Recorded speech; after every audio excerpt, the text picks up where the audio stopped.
Hey folks, and welcome back to the Inside the Mix podcast. If you are a new Inside the Mix podcast listener, welcome, and don't forget to hit that subscribe button. And if you are a returning listener, welcome back. Now, in this episode, I'm very excited to welcome my guest today, my friend here, Jonathan Guzman, aka, now I pronounce this correctly, Erlea. I should have asked this off air. Is it Erlea or Erlea? How are we pronouncing that? I would probably say Erlea. That sounds about right. I think there's multiple ways, but honestly, it doesn't matter to me, man. Erlea.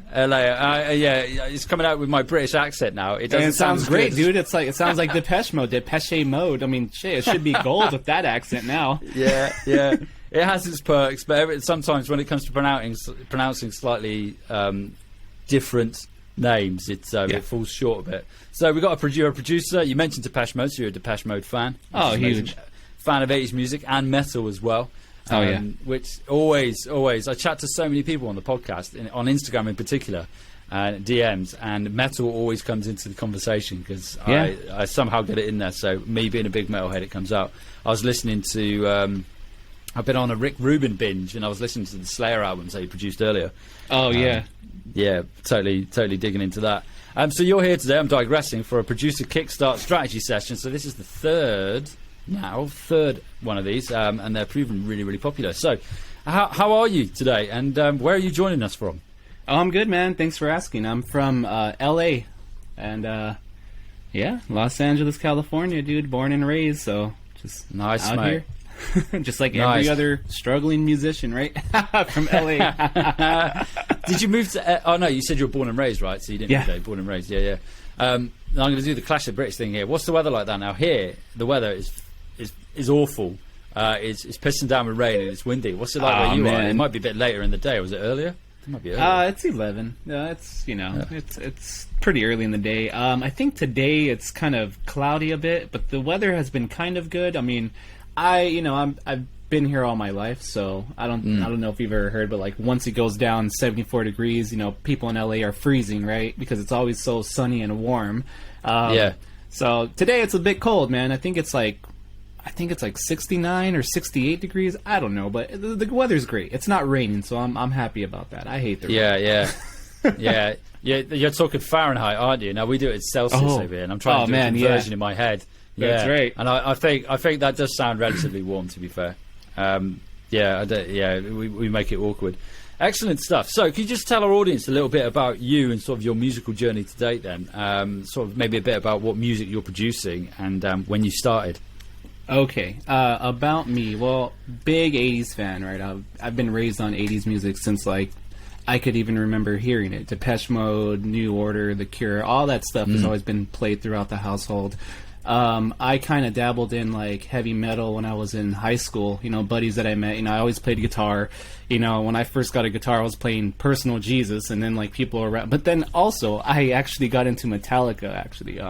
My sister let me hear some Metallica. I think she let me hear, I think it was One was the first song, and I was just like, oh man, this is amazing. And that just kind of took me down that rabbit hole of metal. Met some guys in high school. They threw some Pantera at me, the heavier stuff, and I was like, oh man, like I've just been missing out on this. So that's like been the musical journey in regards to like influence. So the stuff that I'm making now, I guess it's categorized as synthwave. I honestly I didn't even hear, I didn't know synthwave existed, until like I started making it. I was like, what? Like, I guess, everyone always would tell me, hey, your music sounds like Depeche Mode. It's this and that. It sounds very synthwave. And I'm like, what the hell is synthwave? And a buddy of mine got into it. And, so yeah, just like, I guess that's what it would be categorized, nowadays, synthwave, so I guess that's kind of what I've been doing. I don't purposely like sit down and think like, hey, let me make a synthwave song. It'll just kind of come out like that. Everyone just tells me, oh, it sounds like Depeche Mode. It sounds like this, and it's not a bad compliment.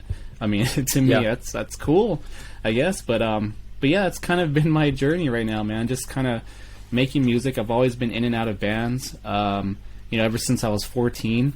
It's just music has always been a part of my life, and writing and stuff like that. And now with like the tools that like Apple and just like technology kind of offers to be like this bedroom producer. It's great. It's like everyone can make music in their bedroom, right?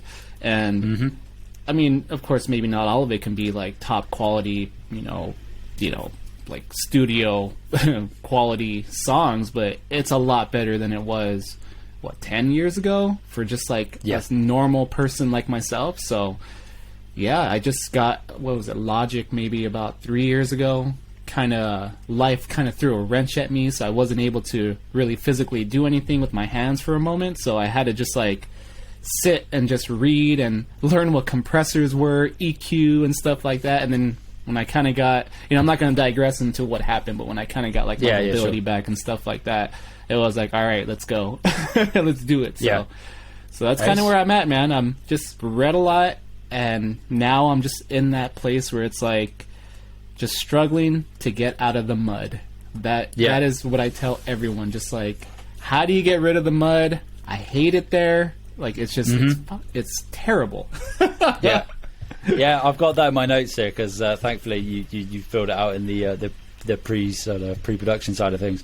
Love Pantera. I've got to say, just when you mentioned it there, massive fan. And Depeche Mode. So you say synthwave. I listened to the song that you sent across as part. I'm listening to it today. Okay. As part of it, and it's definitely like synth pop, isn't it? I would say it's like a darker side of synth pop, and I can definitely hear that 80s influence. So this is a Producer Kickstart session. You mentioned there about mud, so you're talking about like low, mid, low frequencies. So what is your biggest pain point as a producer right now? What is the thing that, for want of a better way of putting it, keeps you up at night? I think just being able to hear like what sounds good. I know it's kind of very vague, but like, and it just has to do with the low end. I think like, I feel like I know all the skills, right? They say, oh, look in the 200 hertz and 400 hertz, stuff like that. And like, it's just, I read and see so many videos everywhere. It's just, oh, this is where it's at. But it's like, I don't know exactly what it sounds like. Like, anybody could tell me, hey, it's there.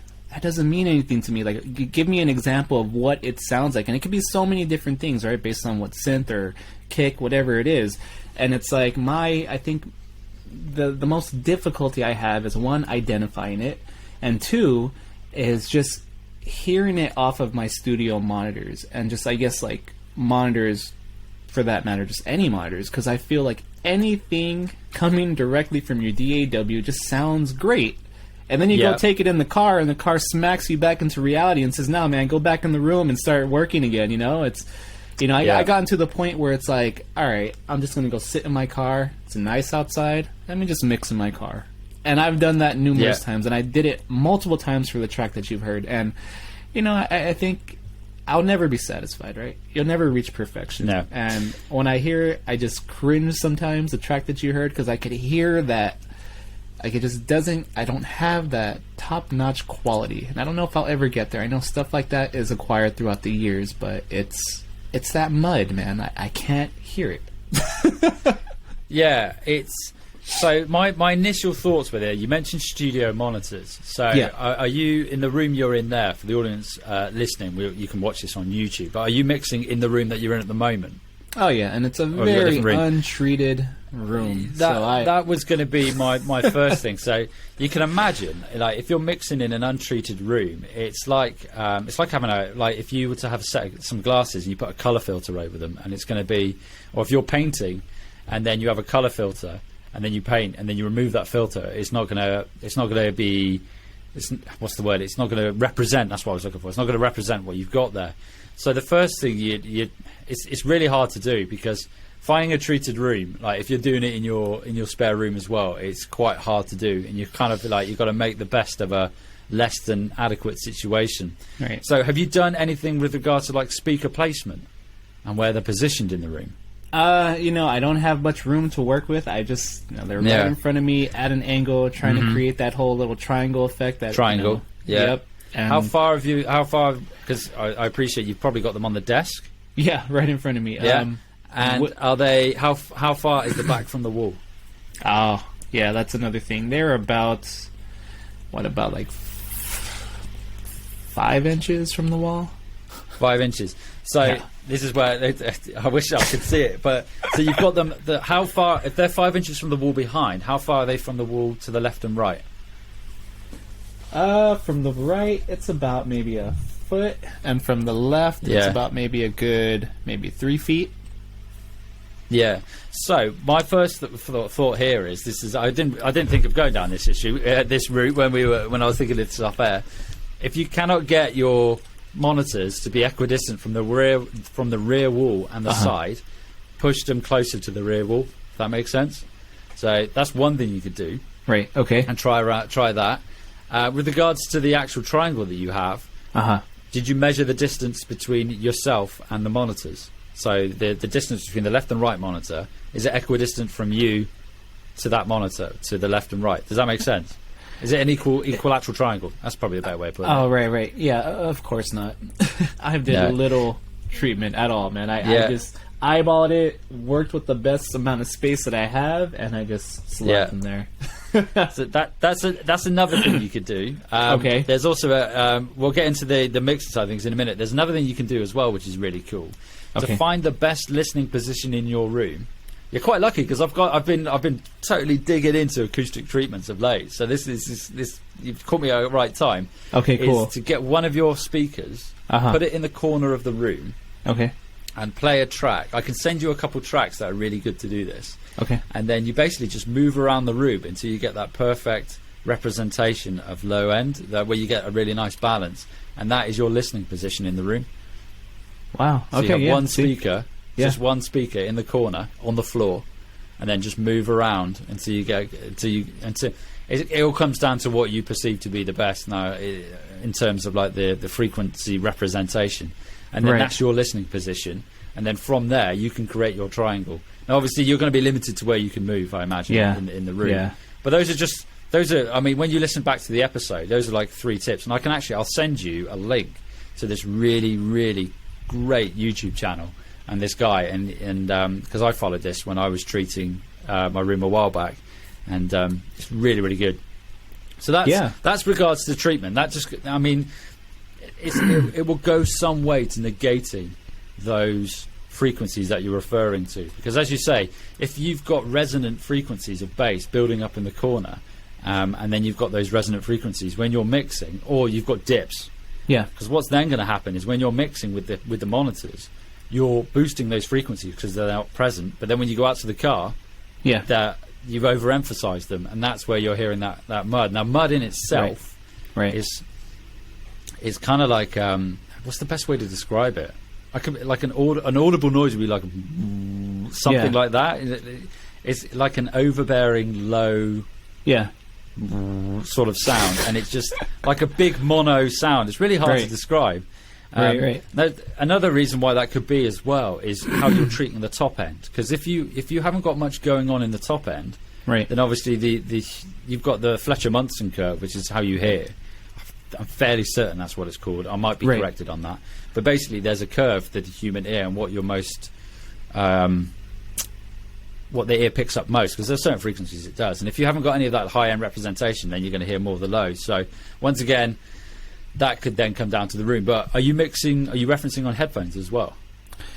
I do, but I as of late I just haven't, and I think one of the reasons is ear fatigue. I just sometimes I put in a lot of hours and I just get caught up in the mix or just get caught up in writing, and I just lose track, and by the next day my ear is like so I try to avoid headphones these days, and I think I read more like it's best to mix with monitors rather than headphones. I think when I get down to when I do a lot of automation or just like really want to get very detailed stuff, I'll slap them on. But I don't mix with headphones too often anymore.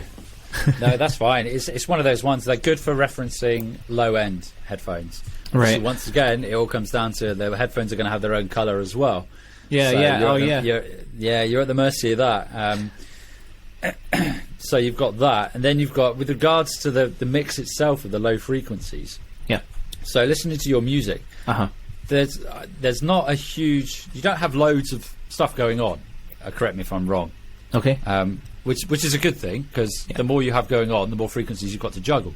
Yeah. And as humans ourselves, when it comes to music, we can only really like pick out 3 things at a time, and anything beyond that, it probably just gets lost in the shuffle. So when it comes to mixing low end, when you're bringing in you're going to start with your kick drum, then you bring in your snares, and then you bring in whatever else you make, your toms, hi-hats, etc. You bring all that in. How are you treating those frequencies? So if you've got your kick drum and you find out, I don't know, the fundamental frequencies is, or you can see on an EQ graph, you can see that it's peaking around 70, 80 hertz, and let's say that's your fundamental frequency for that kick. When you then bring in the snare, are you eliminating those frequencies from the snare? So are you using like a high cut filter? Yeah. High cut? Yeah. No. Low cut filter. A high pass filter. Yeah. Right? Getting around the wrong way. Of course, everyone gets confused with that, right? People call it the low cut filter, but it's really the high cut filter, exactly. Right? High pass. I don't know. That's right. You've got the low cut is a high pass, and the low pass is a high cut. It's like stage left, stage right when you're performing. Yeah. Even to this day, I'd always be like stage left, and I'd just be looking at the sound guy. Oh, you what? You mean me? You know? I'm throwing that on. You're there. doing that. You're rolling off those frequencies. Getting rid of those. Sometimes I'll kind of, I'll do a side chain on the snare with like maybe the bass frequency or something. Like, just depends on what I want to have cut through more. Because if I kind of give that snare that 200 hertz kind of slight boost right there to give it that meat, and then I have like a bass that's kind of occupying that same area. It just depends on what I want to have shine through. But, I utilize the whole. You're doing the right things then. Yeah, Sorry? you're doing the right things then in that case. That's what you should be doing. And then same with the hi-hat. You want to use the high pass filter to get rid of any of that low end rumble that's just not needed, and that's going to clean up the low end. So you're doing that. You're doing all that right. Let me ask you, when you talk about like cutting off like the low end for like a hi-hat or something like that, how far do people actually go? Because I've seen ridiculous amounts where like they're cutting it all the way like up to like, I don't know, 800K, and everything up below that is like gone, But I always feel like when you do that, it's like it makes it even sharper. Like, I feel like I have very sensitive hearing, so like when it comes to those high frequencies, if it doesn't have a little bit of that low end, like I can tell. And it's like, how much do people actually really do? Because I've seen so many misleading videos where like, oh, cut everything here, and it's like, really? It's a very good point. It's a very good question as well, because with those videos, they'll just show you. They'll say it's like a cookie cutter way of EQing, and they'll say this is how you should EQ a hi-hat, this is how you should EQ a vocal, and you're like, well, one, that's not in context. You're just doing that in solo, so you don't know how that's going to sound in the rest of the mix, and two, that's not going to work for everyone. Because timbres are different. Someone's voice is different to someone else's. You might have a different hi-hat. So what I would recommend doing is, you might do this already, is to do it. Make sure you do it in context. So have your high pass filter, and then have the mix playing, and then just gradually bring it up, bring it up, bring it up, until it starts to affect the sound of the hi hat to the point whereby, like you mentioned there, it either sounds sharp or it loses its timbral quality. That's the way. And then once you get there, then just back it off again to the left slightly. That makes sense? No, it does make sense. It makes a lot of sense, but it's just, you see all these things on there, and it's like, really? Do you really cut it that much? I know there's no, like, answer, for everything. It's all you got to do. I hate to say it, and it drives me nuts, but you got to use your ears. Yeah. It's the reality. That's what you'll get more often than not. Somebody will say that to you. Yeah. And it used to drive me nuts, man. I used to look online for like these answers, like where I just need the answer, and everyone just use your ears, and I hate it, but it is the truth. You get all the knowledge, you obtain the knowledge, you digest it, all like the techniques and stuff, but at the end of the day, it's like, just use your ears to see where it's going to work, and it's the reality. But I just had to ask somebody like you, man, because I know you got a lot of skills, so it's like, I just want to know your end. Like, well, do you really cut it that far, or what? So, but no, like I said, it's a good question to ask as well, because sometimes you might want those lower frequencies to be present. I mean, there might be something musical about them, or you might do some form of processing, and you're like, actually, that sounds quite good. There's no rule that says you have to. It's the same with. I was chatting to someone the other day about bass, and I know once again in the notes in the lead up to this, you mentioned about mid-side EQ. Yeah. Oh, yeah. It was with regards to like bass frequencies. So let's say you have a synth bass, and inherently with a synth bass you're going to have probably reverb and other bits and pieces and chorus and going on, and that immediately that's going to go and sort of go out to the left and right, which isn't a bad thing. But what you could look at doing is maybe using sort of like mid-side EQ, highlighting or wherever soloing those side frequencies, and then not necessarily use a high pass filter, but maybe like a low shelf. And just duck them by like 4 or 5 dB, but do it in context. And then bring them down until you can't hear them, then just bring them up a touch. If that makes sense? No, it does make sense. And that will get rid of some of those side, because that could be another reason why it might sound a bit, there's not much, if you want more clarity in the low end, that could be one of the reasons why you might not be getting it. It's possible. That's a good. I'm glad you brought that up, because I wanted to ask you that as well. When would be the appropriate time to utilize mid and side EQ? Is this something that's done on individual tracks, or again, it's just kind of using your ears? Because I've seen, people say, "Hey, leave it for the mastering stage," but it's like, well, I don't know, maybe I should try to cut some from the kick, and then I go and cut it, and then it's like, oh man, it's too thin, it's wild. I don't really see too many videos of people actually utilizing mid and side EQ on individual tracks during the mix. I always see it towards the end, but it's like something I've been wanting to kind of dabble in, but I'm kind of scared. It's a good question again, because admittedly, I don't use it a massive amount. The only time I really use it is like what I mentioned then. I might possibly use it, and in mastering sometimes. Cool, blimey. In mastering sometimes I might use it, but I don't use it a massive amount, and it's a nice tool to have. I think if you want to if you have like a synths are great for this, because I remember when I was chatting to Adrian Hall about this, and because synths are like man-made, there is no rule to what a synth should sound like. Which then means you can go in and do what you want to it, really. It's up to you. Obviously, that line stood out to me. You want it to sound relatively musical, but that's where mid-side EQ could come in quite handy, because you could have something that's this huge stereo spread, and then you could go and trial mid-side EQ, and you could try like boosting, cutting the sides if you want to add a bit more sort of spatial awareness to the side of your mix. That's a good way of doing it. But my initial advice would be like, if you can't think of a reason to use it, then I just probably wouldn't. Okay, that makes sense. No, it makes sense. It's got to have a purpose. And I think it can be quite easy to like think, I've got, I don't know, Pro Q3 or Infinity EQ, which has mid-side, and you think you have to use it. I don't know if Logic's got it. Has Logic got a mid-side function in its EQ? Yeah, they do. It's probably not as intuitive and like friendly as like, what is it, Fab Filter? I did a trial of the Fab Filter Pro Q3, I think it was, and oh man, it was great. I loved it. And it is. I'll probably get it eventually, but maybe create another email and just kind of piggyback off that. But yeah, absolutely, man. That EQ was top notch, and it was nice interface, very smooth. So, but Logic has it. It's not as smooth and nice as Pro Q3, but it's there. I really like the Logic EQ, and I know it's got Match EQ as well. So I flick between the linear phase EQ and Logic. Now, some people might turn around and say there are pros and cons to using linear phase, and it all comes down to aliasing and whatnot. It's been a very long time since I've dug into the linear phases and FFT and stuff, so that's a whole nother ball game. But I primarily use the Infinity EQ with the Slate Digital stuff, which is a nice EQ. But like I said, I think if you've got this far without using it, I can't really, apart from maybe treating that low end, or if you've got synths and doing that, maybe a vocal, possibly, or if you've got a reverb bus, and then you might want to use the mid-side EQ to dip some frequencies in your reverb that might compete with other instruments, if that makes sense. So no, it does.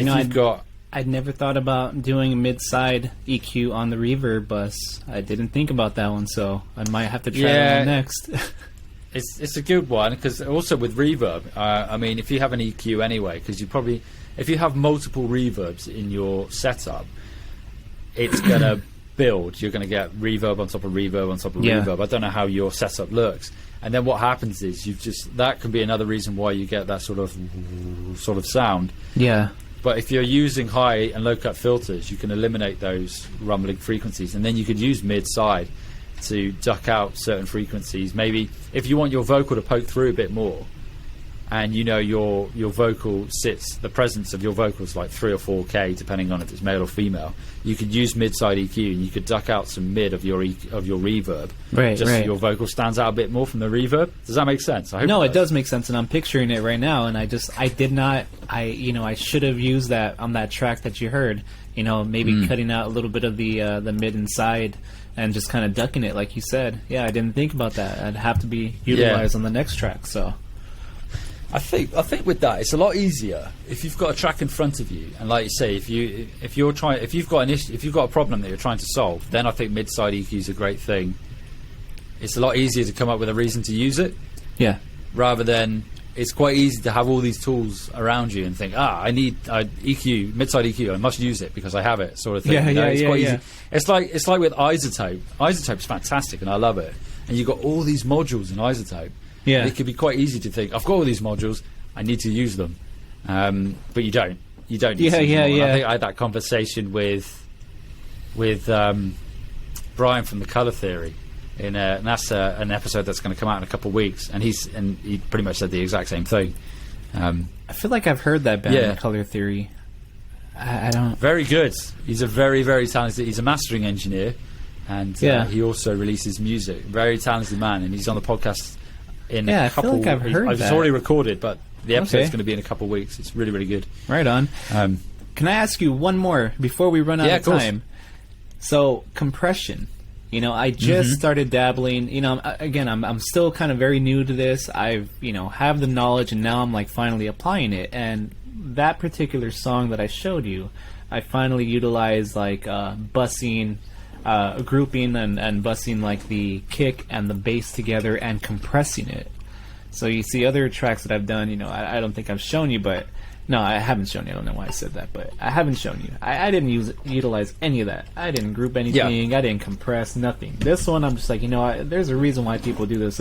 Let's go through the process. It's going to be a pain, but let's figure it out and do it. And I heard the difference big time, but like, how much do people actually compress? Like, I mean, just even before they even do like a group bus or anything, like, I always start very slow and very like, the compression ratio and all that stuff. I just do a very small amount. Like, I think, I did a trial. Everything's a trial for me. I did a trial of, what is it? No, I do the same. Ozone. And, like, I utilized their, what is it? The multi-band compressor thing. I don't know what they call it. I think they call it, like, dynamic something. Dynamic compressor. Yeah. So, like, something like that. It might just be called dynamics. Dynamics module or something. Yeah, I think you're right. You're right. Yeah, so I set the bands on the the low end. I think I set one band from like 170 and down, and then the other band was like from 170 to like 400 or something weird like that. But I started compressing it, and I think I did the ratio. Yep. Or actually the threshold. It's the threshold. Actually, I set it all the way. I think I set it to like barely 17 dB or 18, like negative 17, negative 18. Like I do it very lightly. I don't know how much people actually do. Like I've seen videos where they like slam it to like negative 31 dB, and I think the ratio is like 2 to 1 or 3 to 1. But it's like, I really have no idea how much to really slam it, and what sounds good to me. I don't know. It sounds great to me, and then later it sounds muddy. I don't know what I'm doing wrong, or any pointers on that one. Yeah, of course. Yeah, compression is probably one of the hardest ones to hear when you start using it. Like if you've never used it before. What you've mentioned there is when you've got someone is using a really low threshold, so just like minus 30 threshold with a sort of 2 to 1 or 1 to 5, 1 to 5, 2 to 1. Get it around the right way, 1 to 2, 2 to 1 ratio. They're basically catching peaks. That's what they're doing there is. Okay. So if you've got a track and they're using that to catch peaks, so it could be like a snare, or a vocal. It might be the first compressor in a vocal chain. It might be like an FET where they have a really fast attack, and it's just it's just clamping down on those peaks. Okay. And then it might use another compressor after that, like an opto compressor, which has a slower attack time, and that's used for like color. And that compressor has a slower attack, probably a slower release again, and that's just used to add color to the track. So that's what's happening there. With regards to how you'd set it up, it really depends on what you want to do. There are many sort of reasons. For example, with the kick drum, it all depends as well on the track. If you're recording like acoustic drums, then you're going to have dynamics and you're going to want to compress. Yeah. But if you're programming your drums using MIDI, then there's probably going to be less need for you to compress to catch peaks, because you can control that in the programming. Right. If that makes sense. No, it does. And then you could just use like compression for color and like sound. For example, you could use something like parallel compression. I don't know if you've used that before. It's also called like New York compression. Way back when. I just used it in that one song for the first time. Did you? Yeah. So that's really good for adding like attack to a kick and giving it more body, because you've got a fast attack and a relatively fast release, and you're really clamping down on it, and you've got a lot of gain reduction. And then with that gain reduction, you then need to compensate using your by increasing the gain on the output, and then you blend it in. That's the idea with that anyway. For example, that's one way you would use compression. It really depends on the track. I'm quite old school in the way I approach it, in that, for example, if I have a vocal that's quite dynamic, the first thing I do is I go in and automate the gain on that vocal before I even touch a compressor. The idea being it then takes the load off of the compressor. And also, if you're recording the vocal and you're there with the person, I'll be like, no, do you just want to sing that again, just so you can, so it's not so wild. But it's not just vocals, there's other instruments as well. If you've got quite a high dynamic range, then I would recommend automating the gain of that first before using a compressor. Does that make sense? No, it does. Yeah. It makes it longer. Yeah. But it takes the load off of the compressor. It means the compressor has to do less. Because obviously with compression, you're reducing dynamic range, as you are really, I guess, with the clip gain automation. But how you should start. So the other question with regards to gain reduction and how much you should be applying. And that really is all down to the sound itself and how you want it to sound. So with like a snare, I mean, as a rule of thumb, I would usually start with I always go for like 2 or 3 dB of gain reduction, and then tweak it from there. I don't like to use loads because I like it to be quite dynamic in the way I do things. And that's only if I have programmed that snare myself. I won't use compression to control dynamics. I'll just use compression for color and to add color to it. So that might be using something like an LA2A emulation. Like loads, there are loads like that, like the CLA range as well. And I know Waves have got a few. And I'll just use that just to add color to the track. And with that with a lot of those compressors, you'll just have like, you've got the gain input and then the output. And the more input you put in, the more it's going to clamp down on it. And then you've got to compensate with the gain output. But it might not totally answer your question. It's a hard one to do. It'd be a lot easier if you had a track there, and I could say, you can do this, and this, you know. But generally, what I would do is if you've got a wildly dynamic track, look at clip gain automation first before using a compressor, and then compress. When you're setting your compressor, if you are trying to catch peaks, then yes, have quite a low or high threshold. I always get those around the wrong way as well. Have a low ratio, so like 1.5 or 2 on that, because if you have any higher, then you're just going to slam it. The reason why you'd have a higher ratio, then you're moving into the realm of limiting. Got it. If that makes sense. When you have a higher one, because you can imagine a graph. Once again, on YouTube, if you're watching this, you'll see you've got, because you could get around the right way, it'd be like that to begin with. Limiting basically anything above my arm, and it's going to be like that. It's going to slap it down. That's what essentially is happening when you increase that ratio. But yeah, I would start with that. With gain reduction itself, 2 or 3 dB, and then work from that. It all really depends on how dynamic the track is. And don't feel like you need to compress everything. That's my other thing as well. It's quite easy to think every track needs compression in EQ. I just want to compress the mud, man. That's all. Just get rid of the mud. But that's another thing. Too much compression can sometimes bring that in as well. Oh man. There's no you mentioned winning here. multi-band. You mentioned multi-band compression as well. Yeah. I would be multi-band compression is great, but I would just be wary of using multi. Are you using it on the whole mix, or are you using it on like an individual instrument? Do both. I guess it just depends on what it is. Like I said lately, I've been like grouping the kick and the bass and like another instrument that I feel has like a lot of that low end. So I'll group it and then I'll do like a multi-band on the three and like just kind of compress them just to kind of get them a little leveled. Not so leveled, but just kind of, I guess like you said, like I do a very light compression to get the peaks and like in my mind, because I can't really, I can kind of hear it, but I can't really hear it, maybe compared to somebody who's been doing this for years, but like in my mind, I'm imagining these things jumping all around, and I'm just doing this compressor to just kind of level it out. Like I'm just working visually. I can hear, but like I'm just imagining that's what's happening, and I'm imagining I can't make it any worse if I'm doing a little bit, but now it's like, well, maybe it can. You're doing the right thing with the mix bus one though, and the instrument group, in that you're doing it lightly, because there what you're doing is you're adding the air quote glue, the classic glue. That's right. Which is like a low ratio, and it's just like probably a medium to slow attack. Once again, like a medium-ish release. Yeah, just letting it breathe, but at the same time, just trimming any peaks and just bringing that lower level up slightly. Yeah, so that's what you're doing now, which is right, which is the right thing to do. But all I can say with compression is just keep working at it, because it will eventually it will click and then you'll hear it. Just up until that point, just don't overdo it. It would be my bit of advice. Just don't overdo it. And it's a tricky. Like I say, without seeing the track, it's hard to say. My rule.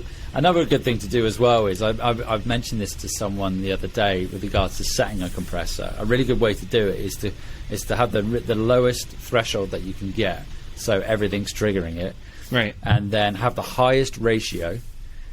Crank the gain. Don't do it so much that it obviously hurts your ears. Right. And then have the attack all the way slow. Then have the release all the way fast, and it will sound horrific. Okay. And then gradually dial back the attack until it starts to dull the sound, and then move it. So imagine you're dialing it back, your hit starts to dull the sound, and then dial it back the other way slightly. Do the same with the release, so slightly increase the release time until it starts to dull the sound, and then dial it back again slightly again. And there, what you've done there is you've set your attack and release sort of foundation for that instrument. Then turn the gain down, because it's going to sound horrific. Turn the gain down, and then set your ratio to, I don't know, put it like 3 to 1, 4 to 1, and then just bring the threshold back so you're getting like 2 or 3 dB of gain reduction. And what you've done there is you've set yourself up with like the foundations of the compression for that sound. Does that make sense? And then you can tweak it from there. Yeah, there's a lot there that I've said. So what I would say is listen back to the podcast. That's what I was saying. Go back. I can rewind. Listen back to it. Because I still do this now, and it's a really good. If I'm unsure and I'm thinking, right, I really want to make sure this attack and release is right, then do that, and it is a really good way to start. I can't remember who I got that from. I'm fairly certain it was Bobby Ozinski. I think it was, but it's a really good way to start. Yeah, absolutely, man. Good stuff right there. Luckily, I can go back. No, more than happy to help out. I hope I've answered some questions there. No, you did, man. Always. Fantastic. So my final one for you is then, sort of like off the back of what we discussed today, what would be the first sort of actionable step that you'll take forward in the next sort of 24, 48 hours? What would be the first thing you do? Oh, dude, the room treatment, man. I got to clean this room. I got to clean it up. I got to try to reposition these things, because, I've read it, I've heard it, not heard it, but I heard it in different videos, just the whole placement and all that stuff. I have to look into it more, man, and I need to try to see how I can do something about it, so that's probably going to be my next step, is to see how I can adjust these monitors and see the appropriate position where I could sit, where it'll kind of like you said, would be the best I guess audible like position to be in, that could benefit the whole listening experience and stuff like that. So I think that's probably going to be the biggest takeaway. Not the biggest takeaway. Everything is great, but that's the one thing I'm probably going to do, Fantastic. over the next few days. So I will send you a link to the YouTube channel I mentioned, and I'll send you a link to his. It's a free course. Cool.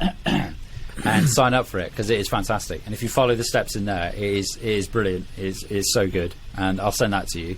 So, Erlea, where can our audience find you online if they want to listen to your music or follow you in general? Where can they find you? I mean, I'm on Instagram, Spotify, stuff like that. Jeez, I don't even know my Instagram name. Oh, it's actually __Erlea___, right? So, cool. Yeah, you can find me on there. Yeah, Ace. I'm around. I'll put that in the show notes as well, so the audience can go check out the song we've been referring to as well, which is quite good. Oh, thanks, man. Appreciate it. No, my pleasure. Thanks for joining me today. Yeah, dude. Folks, if you want to be like my friend here, Jonathan, Erlea, and become a production audit? Don't know what that is. A producer Kickstart session participant. There we go. Head over to the website, www.insidethemixpodcast.podia.com, and get signed up and join me on the show, and we can have a chat just like we've done today, and I may or may not be able to give you some advice. But we'll see what happens. At the very least, you can come on the show, you can give yourself a shout out, which is always good fun. Jonathan, Erlea, thanks for joining me today. It's been an absolute pleasure, and it's great to chat with you in person. We've been chatting on Instagram for a while. Absolutely, dude. Been chopping it up with you a few times, so it's always fun, man. Thank you, man. I appreciate you giving me the opportunity and just helping me out, man. You're cool, man. You're a cool guy. I appreciate what you're doing. No, man, what you're doing is really cool, man. Because people search for stuff like this, and it's a good thing. It's great. So keep it up, man. Thanks again. I appreciate it. I appreciate that. Thank you very much. I'll speak to you soon, buddy. All right, cool. Thanks.